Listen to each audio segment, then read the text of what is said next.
हाय, मैं हूं गरिमा। जैन जैन की बात के नए एपिसोड में आपका स्वागत है। एक बहस जो सदियों से घरों में चलती आ रही है माँ बाप और बच्चों के बीच, वो ये है कि सेविंग करो या उस मोमेंट में जियो।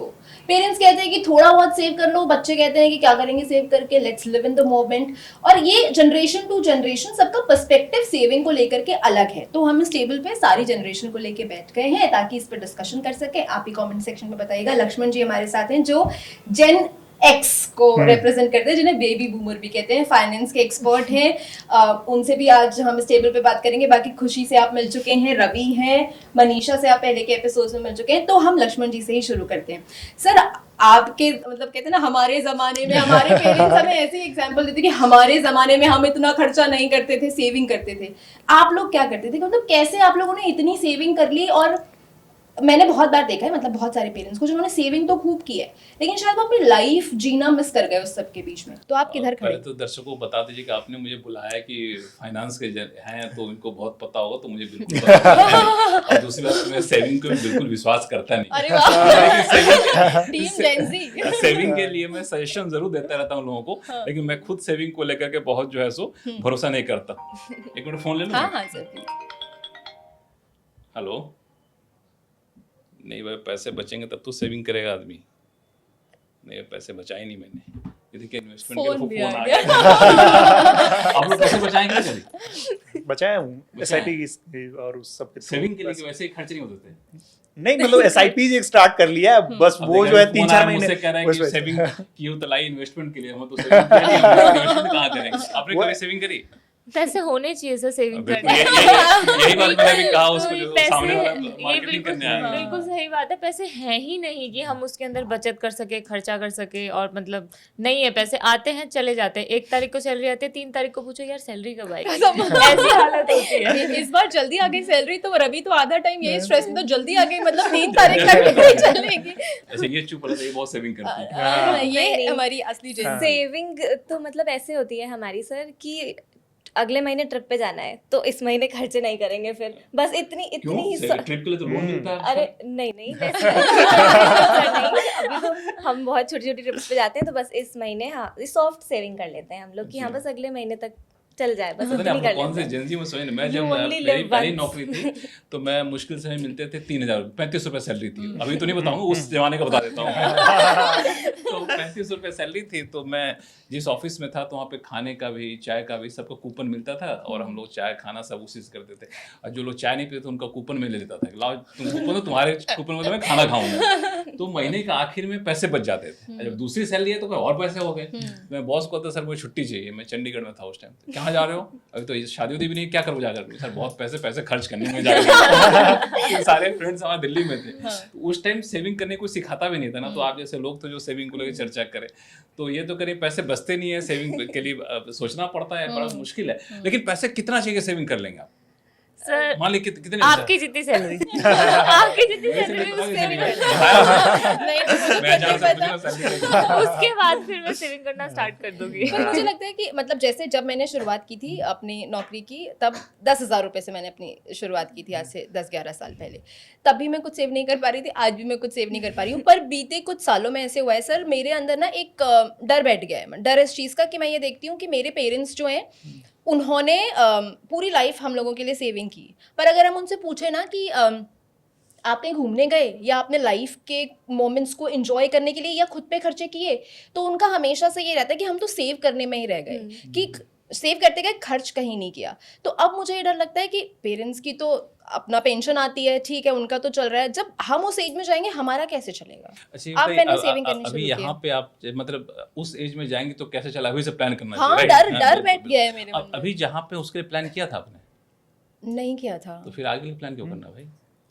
तो मतलब अब आप सब plan किया था आपने? पता भी नहीं लेकिन है तो ना इसमें कि एक आगे चीज life कहाँ इसमें जाएगी। एक चीज अब आप कंफ्यूज कर रहे हैं कि सेविंग करनी चाहिए नहीं करनी चाहिए। आप लोग पहले बताइए कैसे प्लान किया था, आप लोगों ने कैसे प्लान किया था? प्रिपेयर मत हो, सेविंग करना चाहिए नहीं करना चाहिए, जो है दिल में बता दिए, करना चाहिए नहीं को छोड़ दिए, जिसको सोचना वो सोचेगा। मैं पहले नहीं करती थी, नहीं लेकिन करती अब मैंने करनी शुरू की। अच्छा, एक चीज सर प्रैक्टिकल, मतलब इसमें जो हम सबसे समझना, पहले आपसे ही समझना चाहेंगे, जो सेविंग की जब बात आती है, पहले सेविंग का एक कहा जाता था, सेविंग मतलब सेविंग अकाउंट में होना पैसा, LIC करा लेना। अब जो डेफिनेशन है वो चेंज हो चुकी है, आप SIPs कर लेते हो या फिर लमसम वगैरह में जो भी अमाउंट जो मार्केट में अगर डालते हैं तो वो थोड़े बहुत उसमें डाल लिए। और मुझे तो लगता है कि अगर आपने टर्म लाइफ इंश्योरेंस ले लिया है, पर मंथ आपकी कट रही है, तो वो भी आपके लिए एक सेविंग है उस तरीके की।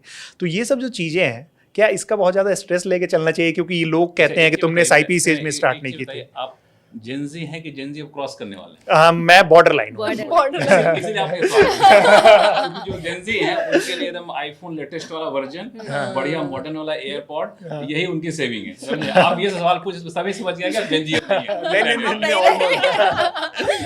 नहीं तो सेविंग का जैसे खुशी ने बताया, मतलब एक मतलब ये है कि मतलब सेविंग हम किस चीज़ के लिए करते हैं। तो हमारी जो सेविंग की प्लानिंग है अभी 2 साल आगे के लिए होती है कि 2 साल बाद हमें एक ट्रिप पे जाना है। किसी ने दिमाग में डाल दिया कि यूरोप ट्रिप कर लेते हैं, जो अभी पॉसिबल लग नहीं रहा है इस सैलरी में, लेकिन अगर वो तो उसके लिए सेविंग स्टार्ट होती है। उसके लिए मैंने जैसे मैं पर्सनली की एक अलग SIP बना ली है। अगर मुझे कुछ लेना है, जैसे मुझे कोई कार लेनी है, तो मैंने उसके लिए एक अलग SIP लगाई हुई है जिसको नहीं मुझे मतलब छूना है। तो ये एक सेविंग उस टाइप की कि जिसमें बहुत कम अमाउंट डाल रहा हूँ। लेकिन वो जो सेविंग सर होती है कि जो सेविंग प्रॉपर जो सेविंग के नाम पे होती है 40% 30%। और सबसे बड़ी बात की आप ही लोग जो मार्केट वाली चीज़ों में बताते हैं कि ये जो रेशियो बांट देते हैं 40-30 और 30 वाले से जो उस पर चलना है, वो सब करने की जरूरत है या बड़ा चलता टेक्निकल है? मामला है ना। और मेरा मानना है कि सेविंग जो है ना करना नहीं चाहिए कि नहीं, जो बड़ा ही सब्जेक्टिव सा रहता है।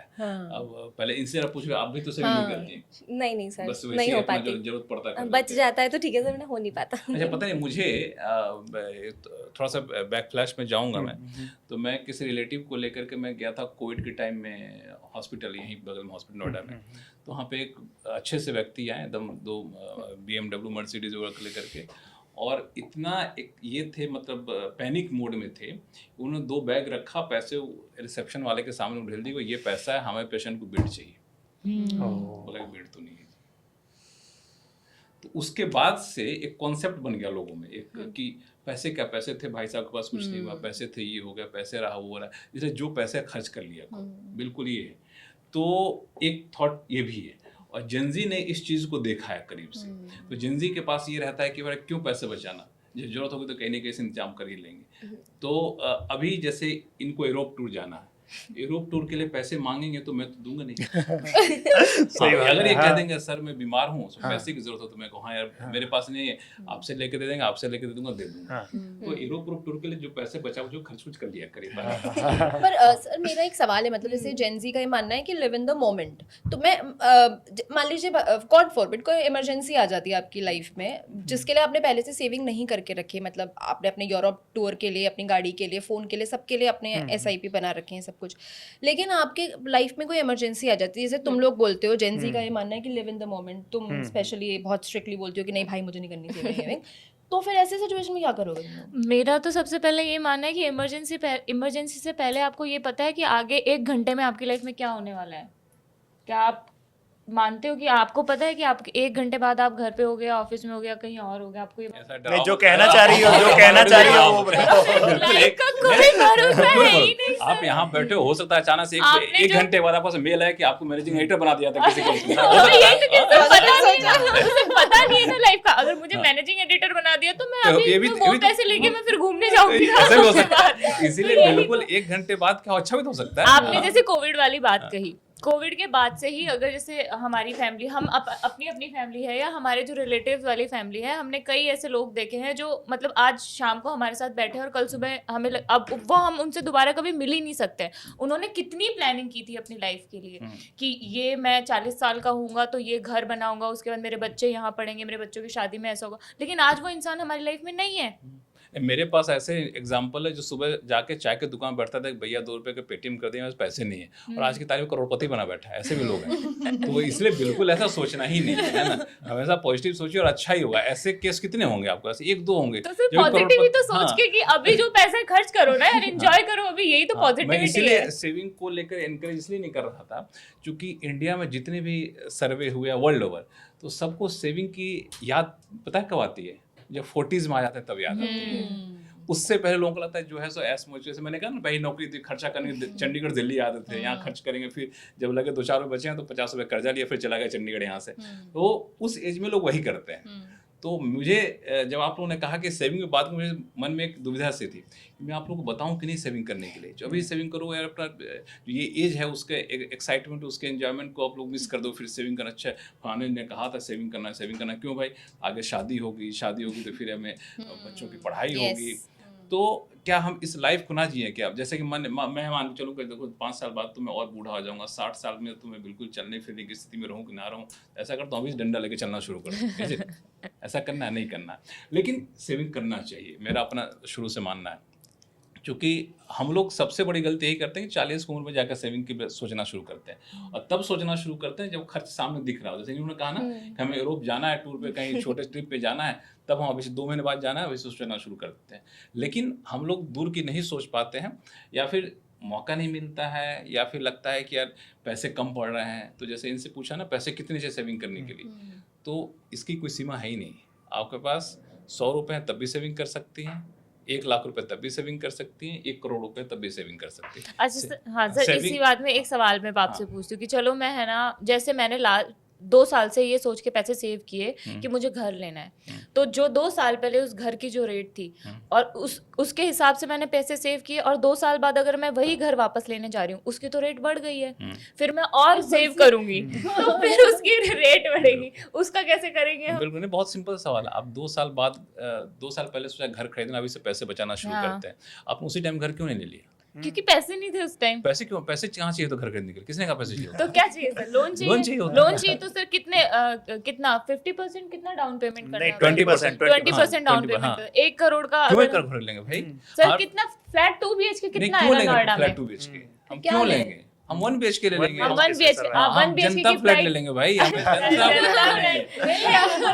हम स्टूडियो अपार्टमेंट ले लेंगे, हम स्टूडियो अपार्टमेंट ले लेंगे। जब पैसे बढ़ेंगे तो उसको बेच के हम विलाज ले लेंगे। तो सर तो ये प्लानिंग नहीं हुई। 1 ये प्लानिंग, BHK हाँ, आपने जो प्लानिंग किया, लेकिन वो परफेक्ट प्लानिंग नहीं थी। आप ठीक है, तो परफेक्ट प्लानिंग क्या होगी परफेक्ट सर? प्लानिंग उस समय ये होती कि आपको उस समय आपके पास XYZ अमाउंट थे, उस समय आपको बजट में ये घर आ रहा था, हम लोन लेकर के 20% डाउन पेमेंट करके ये घर ले रहे होते, हम वही घर ले लेते जी, हम छोड़ देते, वही घर ले लेते। जब हमारा सैलरी बढ़ती, पैसे बढ़ते, तो जो आप घर लिए उसके भी दाम बढ़ रहे होते ना, उसके भी दाम बढ़ रहे होते।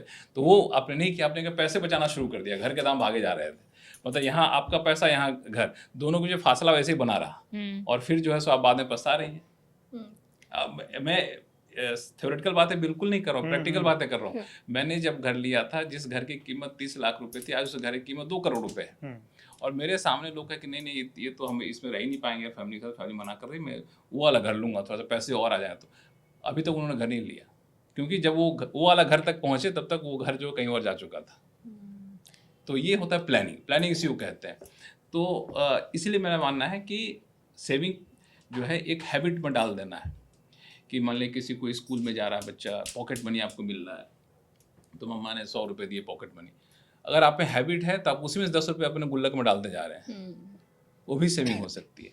और सबसे बड़ी गलती जो हम लोग करते हैं वो ना करें हम लोग, कि अभी आप लोगों पर लायबिलिटी बहुत कम है, अभी शादी नहीं हुई है, शादी हुई है तो बच्चे नहीं हुए, उसकी पढ़ाई का टेंशन नहीं है, खर्चे कम हैं, तो अभी से सेविंग करना शुरू कर देंगे तो उस टाइम तक आपको पता ही चला वो कितना अमाउंट हो जाता है। जैसे उन्होंने बताया SIP को लेकर के, तो SIP आप बिलीव नहीं करेंगे कि वर्ल्ड ओवर जो सर्वे किया गया, पाया कि 45% लोग जो है सो मतलब नौकरी के दौरान ही सेविंग करना शुरू कर देते हैं। जिंदगी की बात कर रहा हूँ, कई लोग तो ऐसे हैं जो नौकरी से पहले ही कॉलेज लाइफ में सेविंग करना शुरू कर देते हैं। हम लोग मैं इसी पे आने वाला कैसे था। कर पा रहे हैं इस वो पे लोग? नहीं, कर रहे हैं कॉलेज नहीं, लाइफ में से? वो सिर्फ माइंडसेट होता है, वो सिर्फ माइंडसेट होता है और कुछ नहीं होता है। वो सिर्फ एक आपके हैबिट है कि आप सेविंग करना है। तो अब एक चीज जैसे कि इन्होंने कहा कि किस में करना चाहिए, म्यूचुअल फंड, SIP, ये वो, तो अब क्या है ना, जेनजी के साथ सबसे अच्छी बात है, सबसे बुरी बात जो भी कह लीजिए, वो आप लोगों को तय करना है। ये है कि उनको हर चीज़ जल्दी चाहिए, है ना। ये नहीं कि अभी करूँगा 80 साल में, हम रिटायरमेंट प्लानिंग कोई नहीं करने जा रहा। पैसे लगाऊँ भाई, 10 रुपये लगाऊँ तो क्या कल तक 20 रुपये हो जा रहा है कि नहीं हो रहा है, उस माइंड से चल रहे होते हैं। इसी वजह से पिछले 4-5 साल में ट्रेंड देखने को मिला है कि जितने लोग शेयर मार्केट में आ रहे हैं, उसमें से पहले 20% लोग होते तो जेनजी एज ग्रुप में, अब उनकी संख्या बढ़ के 45%, 48% हो गई है, क्योंकि यहाँ पे पैसे कंपैरेटिवली जल्दी जल्दी जल्दी होते बनते हैं। हाँ। हालांकि रिस्क होता है, इसमें कोई शक नहीं, कंपैरेटिवली जल्दी बढ़ता है। तो वो एक शेयर मार्केट दिखता है। और दूसरा अगर हैबिट है तो SIP सबसे बेस्ट होता है कि SIP में करते जाइए, पैसा लगाते जाइए। जितने पैसे हैं आपके पास, 100 रुपये बच रहे हैं, 500 रुपये बच रहे हैं, किसी से भी SIP कर सकते, 500 रुपये दे ही सकते हैं ना आप यहाँ से। मान लीजिए सड़क पे कोई रेड लाइट पे कोई आ जाए, गरीब बच्चा बिल्कुल खाना नहीं खाया, हमारे बच्चे 2 दिन से भूखा है टाइप से कहता हो, तो मन होता है ना पॉकेट में जितने पैसे हैं 100-200 रुपये दे दो यार। तो वैसे ही सेविंग कर दो ना, खत्म करो, उसी कुछ वैसे ही चेहरे याद करके सेविंग कर दो। तो सर 500 रुपए अगर महीना के हम बचा रहे हैं हाँ। तो कितने पैसे बच रहे हैं और उनसे आप क्या कर सकते हैं उन पैसे से? नहीं, 500 रुपये जो बचा रही होंगी ना, हाँ। तो 500 रुपये मत देखिए आप। अच्छा। आप आज 500 रुपये बचा रही होंगी और जैसे साल भर बाद देखिए, अरे आज तो हमारे पास खाने के पैसे, लेकिन यहाँ देखो जो आप बचाते क्या हो, अरे ये तो इतने पैसे हो गए, अरे वाह, अच्छा तो 1000 बचाएंगे तो और मजा आता है, चलो 1000 बचाते हैं इस वो बार। हैबिट बिल्ड हैबिट करेगा बिल्ड धीरे-धीरे। हो जाएगी। तो वो मतलब ऐसे ऐसे लोग हैं जो 5 साल में 40% डबल पैसा हो चुका है उनका पैसा SIP के जरिए। वो तो मार्केट पे डिपेंड होता है, लेकिन करते हैं लोग, बहुत लोग किए। मतलब कोविड के टाइम में लोगों के खर्चे कम हो गए थे, लोग बाहर नहीं जाते थे, गाड़ी का पेट्रोल का खर्चा नहीं होता था, जोमेटो स्विगी आना बंद हो गया था, तो बाहर खर्चे नहीं होते थे, पैसे जाते कहाँ थे, सबने पैसा सेविंग करना शुरू किया, उससे बहुत बेनिफिट हुआ बहुत लोगों को। लेकिन सर कोविड के बाद से ऐसा देखने को मिला, कई सारे वीडियोस जो सामने आए, जैसे ही लॉकडाउन खत्म हुआ और टूरिस्ट स्पॉट जितने भी थे उन पे पहले अगर जैसे 40% भीड़ होती थी तो वो एकदम से 100% भीड़ होने लग गई है हर जगह। मतलब लोग जो बंद थे, जो आपने कहा उन्होंने जो पैसे सेव किए, तो मुझे लगता है कई लोगों ने फिर वही पैसे बाहर जाके घूम के और वो खर्च भी किए हैं। ये भी होता होगा ना कि अब सोशल मीडिया का दौर आया है, तो अब चीजें एक दूसरे को देख देख के जो ज्यादा हो रही है ना, कि ये मनाली गया है तो हम क्यों नहीं जाएंगे मनाली, आप तो ये भी 4 दिन चीजें से होंगी। भूखे हैं, हाँ। इसके अलावा थोड़ी ना, जब एक रात में 4 चपाती खाते थे तो 40 चपाती खा लेंगे, ऐसा तो बिल्कुल होगा नहीं। बिल्कुल एक ही बार जाएंगे घूमने ना, मनाली जाएंगे, एक ही बार यूरोप जाएंगे घूमने के लिए, ऐसा तो नहीं 10 वहाँ पे 10 गुना खर्चा कर लेंगे। ठीक है, लोग जाएंगे, आप घर में बंद करके रखेंगे तो निकाल देंगे 2 घंटे बाद, 24 घंटे बाद तो ऐसे ही भाग के पहुंचेंगे रेड लाइट पे, लोगों को देख लूं कैसे। लेकिन आप खुशी बोलो। लेकिन मुझे ऐसा लगता है ना कि जेनजी EMI कल्चर्स पे बहुत डिपेंडेंट है। 70% डेटा अगर मैं बताऊं तो 70% आईफोन्स EMIs पे जेनजी खरीद लेते हैं। कार्स के लिए क्यों सेव करना है जब वो रेंटल कार्स करके एक चीज़ आ गई। तो ऐसे बहुत सारे ऑप्शंस अब खुल गए हैं सबके लिए कि इतनी सेविंग नहीं करनी पड़ती क्योंकि ऑप्शंस हैं हमारे पास। और दूसरी चीज़ मैंने ये भी सोच कर देखा एक बार कि क्या साइकोलॉजी है इसके पीछे कि जो Gen X जनरेशन है वो सेविंग्स पे इतना ध्यान देती थी और हम नहीं दे रहे हैं। तो मुझे लगा कि मैं अगर अपने अकेले की बात करूं तो एक कंफर्ट है कि मेरे पेरेंट्स ने सेविंग करी है मेरे लिए, वो एक कंफर्ट अभी भी है। तो मैं अगर उस एंगल से सोचूं तो अगर थोड़ी एज बढ़ेगी तो शायद उनकी एज पे जाके मैं भी सेविंग करना शुरू करूंगी, शायद उन्होंने अपने बच्चों के लिए सेविंग करना शुरू किया होगा तो मैं भी शायद उस एज में जाके करूंगी। लेकिन अभी के लिए मुझे ऐसा लगता है कि हाँ, कई ऑप्शंस हैं, EMIs हो गए हैं और हम कैसे भी अपनी चीज़ें मैनेज कर लेते हैं। इट्स जैसे सर की, मैं तो बहुत हैरान हो गई सुन के कि जो उन्होंने इतने अच्छे अच्छे आइडियाज़ दिए वो सारी जेनजी की जनरेशन को जस्टिफाई कर दिया। जो हम सोचते हैं वो हर चीज़ जस्टिफाई हो गई कि हाँ हम स्टूडियो अपार्टमेंट में रह लेंगे, कल को बड़ा घर ले लेंगे, क्या हो गया, अभी सेव करके क्या फ़ायदा, अभी तो एटलीस्ट खुश रह सकते हैं। तो लेकिन इसी में तो एक और चीज़ है ना, जो ये EMI वाली बात कर रही है खुशी, जैसे कह रही है सर, ये EMI ट्रैप भी तो एक मतलब इसमें क्या दिक्कत आ रही है जो हमने मतलब देखा है। मैं बार बार कहता हूँ ना कि मैं ऐसे 1996 वाले ऐसे फंसे होते हैं कि वो जेनजी माने मिलेनियल माने, तो मैं दोनों तरफ से आता हूँ। तो ये एक तो ट्रैप, इसकी जो मतलब नेगेटिव चीज़ों पे पहले बात ये कर लूँ कि ये एक ट्रैप दिखता है। बहुत कम, बहुत लोगों को ऐसा देखा है कि वो नौकरी स्टार्ट कर रहे हैं, सपोज उनकी सैलरी 30,000 है लेकिन वो 1 लाख रुपए का आईफोन ले रहे हैं। 30,000 में उनके खर्चे भी होंगे, वो रेंट पे रह रहे हैं, उनके खुद के खर्चे उस 30,000 में से उनको जो ही बचते होंगे। आप 5 ही हज़ार का EMI ले रहे हो या 10,000 का EMI बन रहा है तो आपके लिए तो वो एक बर्डन बन रहा है। तो वो एक स्टेटस सिंबल के चक्कर में भी फंस रहे हैं, एक ट्रैप। इसमें एक चीज़ जो समझना चाह रहा हूँ, और सब लोग मतलब यहाँ पे जो मतलब सेविंग, और आपने दोनों चीज़ें कह दी कि पहले सेविंग कह दिया कि नहीं करनी चाहिए, फिर आपने बताया कि ज़रूरी भी है, थोड़ा बहुत ध्यान देना चाहिए। जो एक समझाया जाता है, जो मैंने पहले जिक्र किया था 40-30-30 वाला, तो क्या अभी से ही लोगों को, जैसे ये जेन जी है बहुत मतलब छोटी है हमसे, तो अभी से ही इसको ये सोचना चाहिए कि इतने % हमें खर्च करने हैं, इतने में मतलब जैसे सपोज 10,000 हमारी सैलरी है तो हम 4,000 में अपने जो खर्चे हैं वो फिक्स हैं, वो तो हमें करना ही करना है, उसको नहीं रोक सकते हैं। बाकी जो हमारे पैसे हैं तो उसमें से कुछ हम अपने घूमने के लिए निकाल लें और कुछ पैसे जो हैं वो हम SIP कर लें, यानी कि एक बैलेंस बना कि ये लोग कैसे चल सकते हैं। सर जरा समझाइए। बहुत ईजी, इसमें कहीं कोई मतलब कोई कंफ्यूजन, बहुत ही ब्लैक एंड व्हाइट है ये चीज़, बता दूँ। इसमें सेविंग करना चाहिए, नहीं करना चाहिए, कैसे करना चाहिए, कितना करना चाहिए, इसमें कहीं कोई कंफ्यूजन है ही नहीं। अब जैसे इन्होंने कहा कि पेरेंट्स तो किए भाई 40s में चल के हम अभी से को करना शुरू करें, तो हम लोग में जितने पेरेंट्स हैं, हो सकता है अधिकांश लोगों का पहले क्या होता है, पहले पेरेंट्स गवर्नमेंट जॉब में होते थे, बिल्कुल ठीक है। पेरेंट्स ने सेविंग नहीं भी करी तब भी वो रिटायर करेंगे तो उनको एक लमसम अच्छा खासा लमसम वापस मिलता मिलेगा। था, वो बिल्कुल दे दिया भाई, चलो बच्चों की शादी में दे दिया, बच्चे पहले शादी हुए तो पोता पोती की शादी में दे दिया। बिल्कुल। उनके पेंशन आ रहे हैं, पेंशन भी इतने आ रहे हैं कि उनको अपने खर्च से बहुत ज़्यादा बच रहा है। चलो कोई नहीं, मेरा पेंशन है, मेरे से काम चल जाएगा तुम्हारा। अब आपके पास वो पेंशन रहेगा कि नहीं रहेगी, आपके पास वो रिटायरमेंट कॉर्पस रहेगा कि नहीं रहेगा। तो पेरेंट्स ने उस समय किया, हम अभी क्यों करें, इसका जवाब आपको मिल गया। अच्छा, दूसरी चीज़ कि EMI कल्चर की बात की, तो इसमें आपको अलग अलग लोग मिल जाएंगे। इवन कि मेरे एज ग्रुप के, मेरा एक फ्रेंड है, तो वो एक दिन वैसे बातचीत होने लगी, बोला कि ये घर है, यहाँ घर, वो ले लो। तो मैंने कहा मैं नहीं लूँगा, मैं EMI अब नहीं लेना चाहता। अरे मेरे पास तो 5 घर है। मैंने 5 घर तो कैसे करो, सब EMI पे चल रहा होता। मान ले तुम प्राइवेट जॉब में कोई नौकरी चली गई तब, तो हमारा क्या जाएगा, बैंक का पैसा, बैंक ले जाए अपना घर, हमको लेना देना। ऐसे भी लोग हैं। हम जब तक है 5 घर का रेंट आ रहा है, मैं रेंट से मौज मस्ती काट रहा हूँ, और मान ले मेरा पैसा आना बंद हो जाएगा, नौकरी चली जाएगी, EMI नहीं दूंगा, तो बैंक अपना ले जाएगा, घर जहाँ ले जाना, हमको मेरा पैसा हो ना बैंक का लगा हुआ।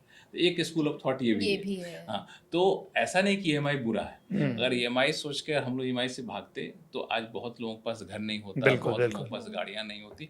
लेकिन थोड़ा सा एक कैलकुलेटिव होकर चलना पड़ता है कि आपकी EMI आपकी सैलरी का मैक्सिमम 40 से 50%, उससे ज़्यादा नहीं होना चाहिए। सैलरी का, टोटल सैलरी, मतलब आप पूरे साल में जितना EMI देते हैं उसका 50% से ज़्यादा आपका नहीं होना चाहिए EMI। और 50% से ज़्यादा है तो समझिए आप EMI ट्रैप में फंसते जा रहे हैं।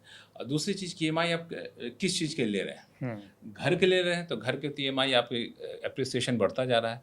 मतलब अभी जितना लोन चुकाएंगे उसके बाद आप घर की कीमत देखेंगे तो उससे हो सकता है घर की कीमत ज़्यादा हो रखी हो। आप घर की EMI चुका रहे हो तो आप रेंट को सेव कर रहे हैं, चूँकि रेंट जो दे रहे होते हैं उसका तो कोई हिसाब किताब होता नहीं, वो चला जाता लैंडलॉर्ड के जेब में। अब आप गाड़ी खरीदने के लिए EMI ले रहे हैं, तो मान ले 20 लाख की गाड़ी खरीदी आपने, EMI पे ले लिया हो, तो जिस दिन आप शोरूम से निकालो उसकी कीमत घट के 10 लाख रुपये हो जाएगी। अच्छा, उसके बाद आपको गाड़ी खरीदी आपने, हर साल आपको उसका इंश्योरेंस देना है, रोड टैक्स देना है, पेट्रोल डीजल का खर्चा अलग देना है। तो जो स्मार्ट लोग हैं वो कभी गाड़ी खरीदने का सजेशन देते ही नहीं किसी को। गाड़ी का मतलब एक बार तो ये हो कि मैं कहीं से आ रहा था एयरपोर्ट से, तो एक बड़े अच्छे कराने के लोग थे बगल में बैठे थे, तो बोले कि हम दिल्ली आ रहे थे। तो कहाँ जाना आपको, मुझे XYZ जगह जाना है। मैंने कहा चलिए, गाड़ी है मेरे पास। तो मैं ये उम्मीद किया बड़ा आदमी अपना गाड़ी ड्राइवर लेकर आया होगा। नहीं मैं तो कैब करके चला जाऊँगा। बोले क्यों, मेरे पास गाड़ी ड्राइवर है।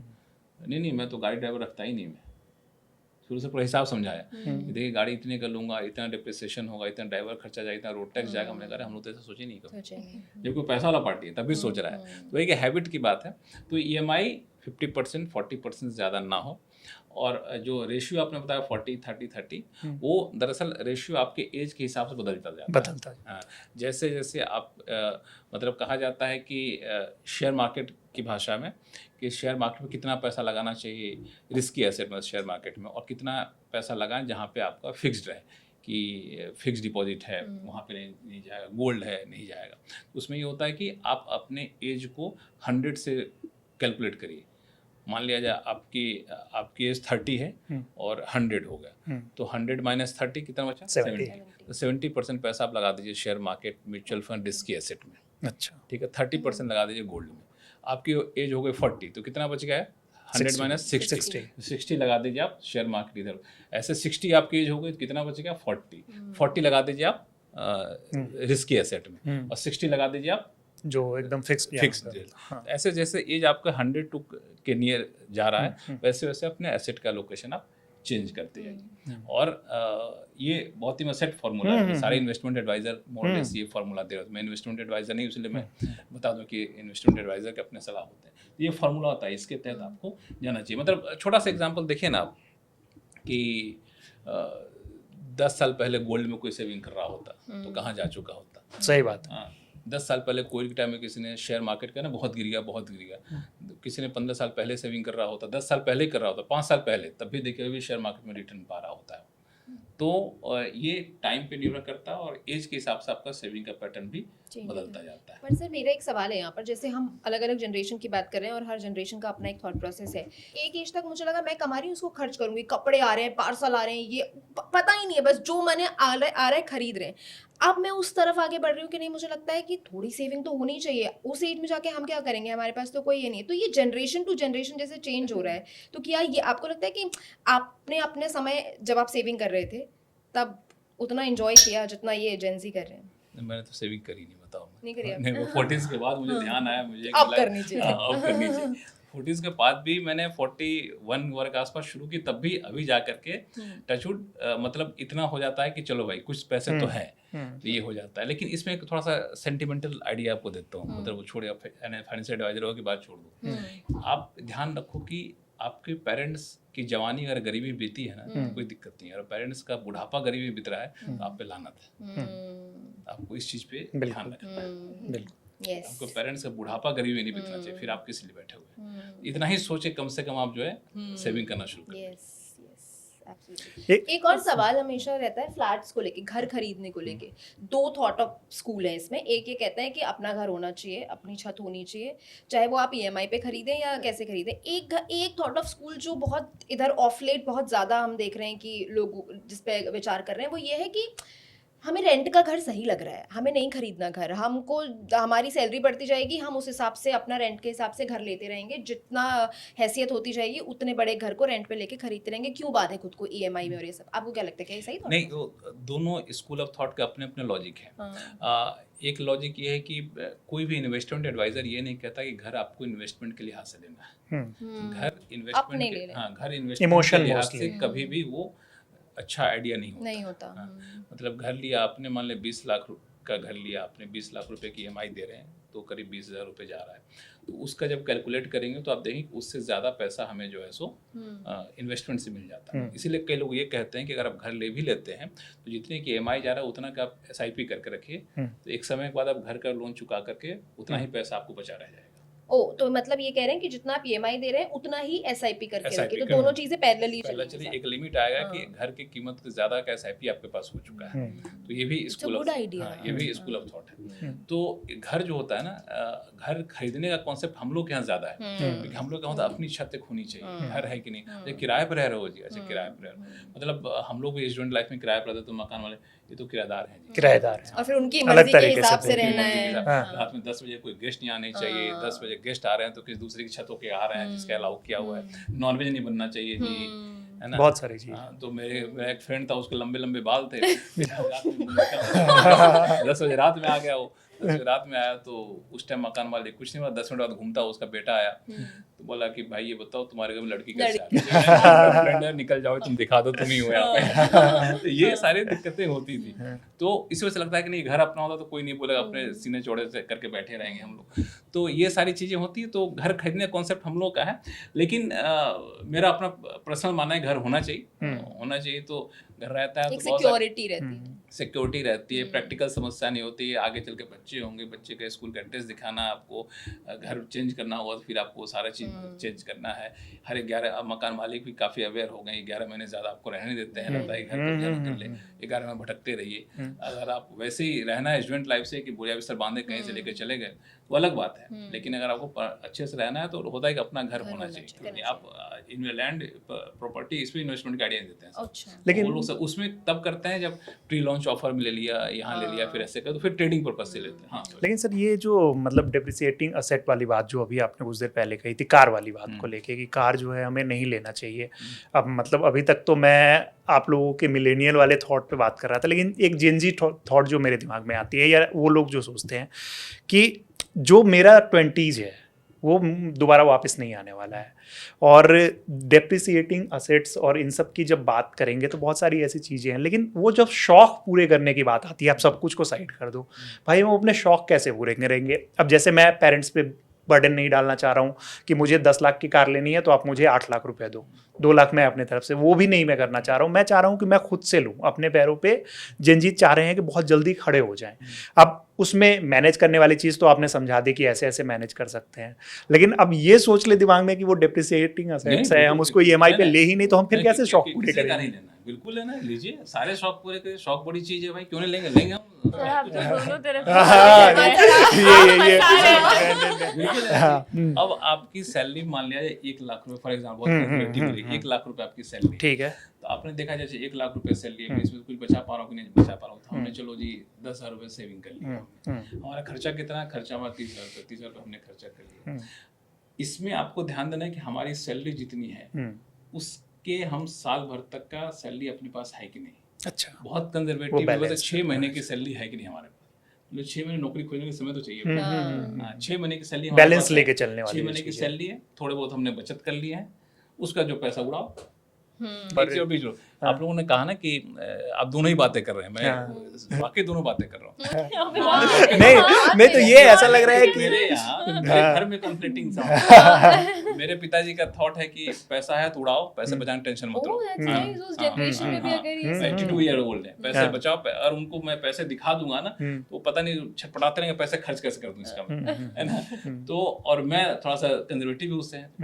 क्यों आया कंजर्वेटिव है? तो वो गवर्नमेंट ऑफिसर थे, पेंशन मिलता है, उनकी सेविंग ये है, हमारे पास तो कुछ नहीं है जो हमें खुद करना है। अब समझ अच्छा बच्चे बड़े हो रहे हैं, स्कूल जाना है, वो करना है, वो करना है, तो हम लोग थोड़ा सा बैलेंस बना के चल रहे हो। लेकिन अभी उनको पता चल जाए कि पैसे हैं तो उनको कितने बैंक बैलेंस है पता है, तो खर्च कर लेंगे। सर इस चीज़ में मेरा आपसे सवाल है कि जैसे मेरे फादर जो हैं वो मुझे बताते हैं कि जब मैं पढ़ाई करता था तो 5 रुपए महीने में मेरी सारी सब्जियां, फ्रूट्स और जो राशन का सामान था वो सारा आ जाता था जब वो पढ़ाई करते थे।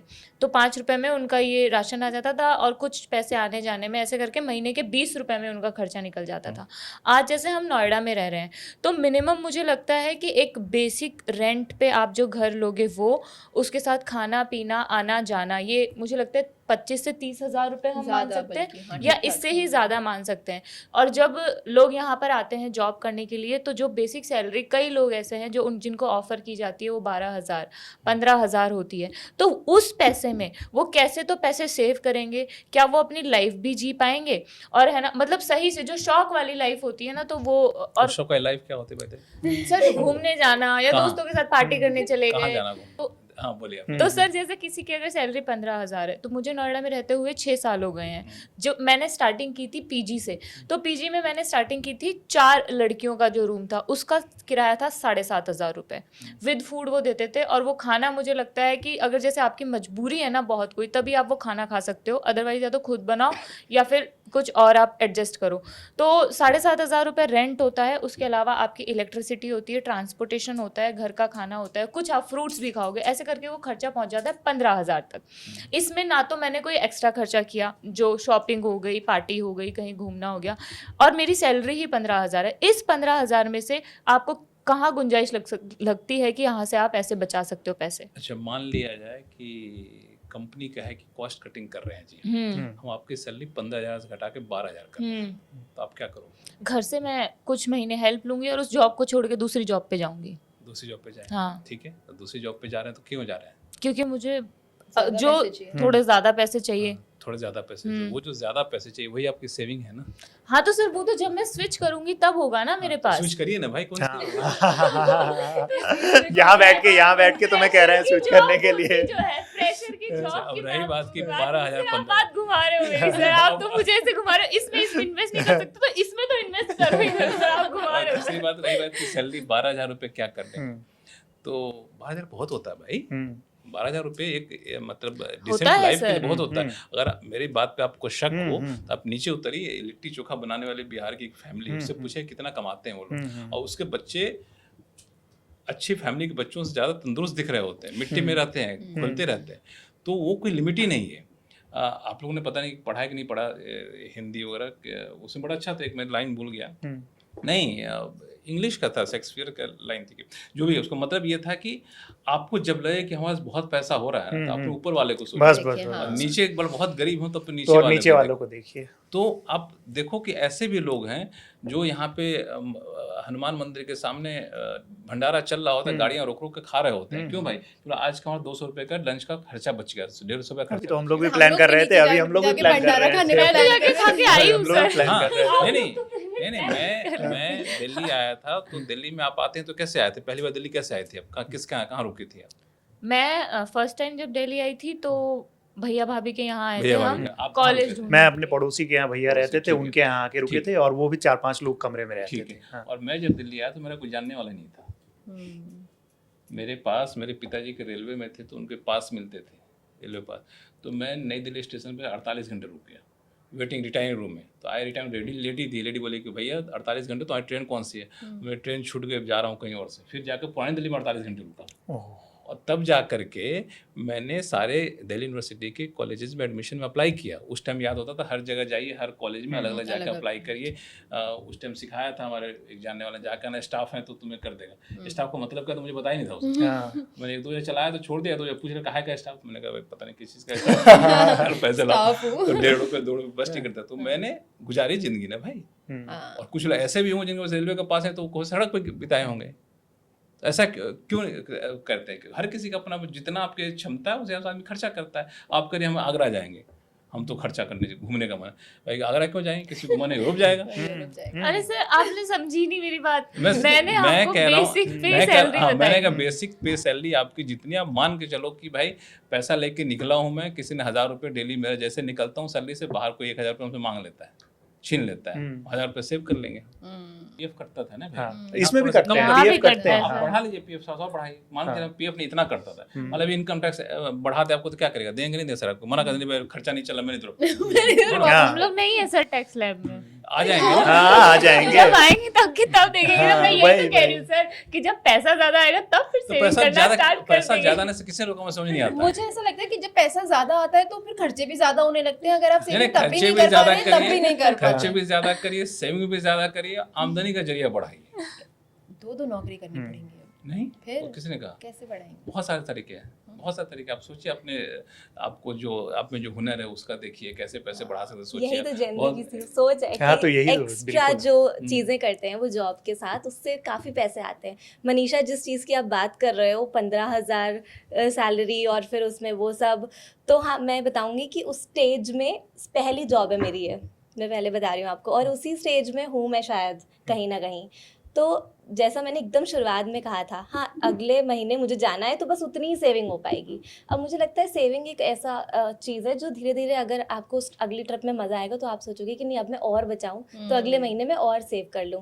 तो मुझे लगता है वो धीरे धीरे मेच्योरिटी आती होगी शायद, जो गरिमा ने कहा हाँ। एज के हिसाब से। तो हाँ अभी अगर मैं इस एज में, तो मेरी सेविंग ये है कि मैं अगले महीने ये अच्छा काम करूंगी तो उसके लिए सेव करूंगी, और फिर उसके बाद आगे की देखी जाएगी और सेव करने का मन करेगा। तो मुझे लगता है धीरे धीरे मेच्योरिटी आती रहती है जेनजी के मन में भी। Yes. कह रहे थे ना कि हाँ और भी आमदनी के सोर्सेज होने होने चाहिए। चाहिए। तो यही तो जेनजी की सोच है कि आप जॉब पे अकेले डिपेंडेंट थोड़ी ना हो, आप इन्फ्लुएंसिंग भी कर रहे हो, आप और चीज़ें भी कर रहे हो, आप जॉब के अलावा भी अपने पैशन को फॉलो कर रहे हो जिससे पैसे आ रहे हैं।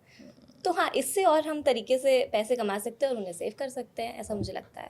और आगे उन्हें हम जाके save कर वो सकते हैं। हाँ, हाँ सेव आगे कर जाके और सकते, मेच्योरिटी आएगी, फिर वो और सेविंग बैलेंस बना के चलना वो होगा एक कहीं ना obsession कहीं। मुझे लगता है नहीं, आज saving नहीं से करेंगे हो तो जाता है। आज निकल करना ही, बैलेंस करना बना ही के चलना है। पड़ेगा। अपना एग्जाम्पल ऐसे देता हूँ क्योंकि मैं हर स्टेज, मेरा मानना होता है कि मैंने जो चीज़ सीखी उसको बाकी को फॉलो करना चाहिए।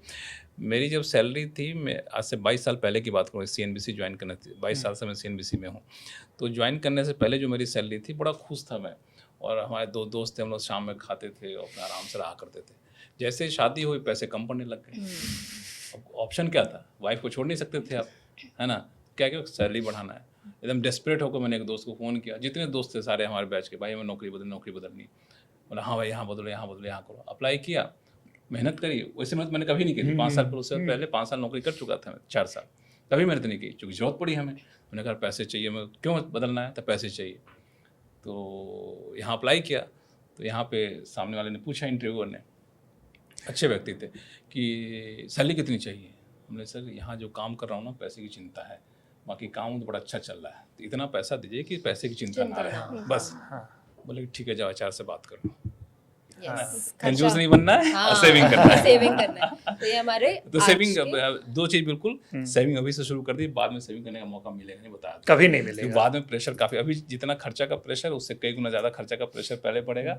अभी से करेगा तो बड़ा मजा आएगा, जब जितने पैसे हैं, अरे वाह बहुत पैसे आ गए। जाते जाते बस एक लाइन में ये बता दीजिए, मतलब अब थोड़ा सा प्रैक्टिकल ये समझना चाह रहे हैं, क्योंकि आप मतलब मार्केट एक्सपर्ट हम लोग मानते हैं, आप अपने आप को नहीं मानते हैं, कि जेनजी जो मतलब जिनकी पहली नौकरी है, वो भले ही कई लोग लाखों में करते हैं, कई लोग हज़ारों में स्टार्ट अपना कर रहे हैं, तो उनको किन किन चीज़ों में उसी पे परसेंटेज के अकॉर्डिंग अभी से स्टार्ट कर देना चाहिए। जैसे कोई 20-22 साल से अपनी पहली नौकरी स्टार्ट कुछ नहीं करना आपको, किन कुछ नहीं चीज़ों करना। में वैसे ये सारा काम जो रजिस्टर्ड फाइनेंशियल एडवाइजर होते हैं, इन्वेस्टमेंट एडवाइजर, वो देते हैं। लेकिन उन लोगों से जो हमारी बातचीत होती है तो उनके साथ कुछ नहीं करना है। जैसे पहली सैलरी मिले तो आप चुपचाप से एसआईपी खोल दीजिए पहले दिन से। एक चीज़ एसआईपी खोल ठीक दीजिए। एसआईपी खोलने जो आएगा बंदा वो सब बता देगा आपको, कितना एज है, क्या कितना पैसा, कब क्या खर्चा होगा। और उस एसआईपी को अपना सेविंग मत मानिए, उस मान के चलिए। बहुत लोग दुनिया में हैं जो अपनी पूरी आमदनी का 10% भगवान को चढ़ावा देते हैं। चढ़ावा देते हैं, yes. सही बात है। समझिए कि हमें चढ़ावा दे दीजिए, कितना मिलेगा मत छोड़ दीजिए, आंख बंद कर लीजिए, कुछ भी हो जाए पैसे को नहीं छूना। और यकीन मानिए 10 साल बाद आप देखेंगे तो लगेगा वाह क्या पैसे मेरे पास आए। एब्सोल्युटली। तो अब सोच बड़ी रखिए, आप किस तरफ खड़े हैं इस बहस में कि यू शुड सेव और you should live in the moment. बाकी अगर आप लिव इन द मोमेंट भी करना चाहते हैं तो भी आप कैसे सेविंग कर सकते हैं वो शायद आपको इस पूरे कॉन्वर्सेशन से पता चल गया होगा। कमेंट सेक्शन में बताइएगा आपको ये एपिसोड कैसा लगा। बाकी अपना खूब ख्याल रखिए, अगले हफ्ते फिर मिलेंगे एक नए एपिसोड के साथ। बाय। धन्यवाद। बाय।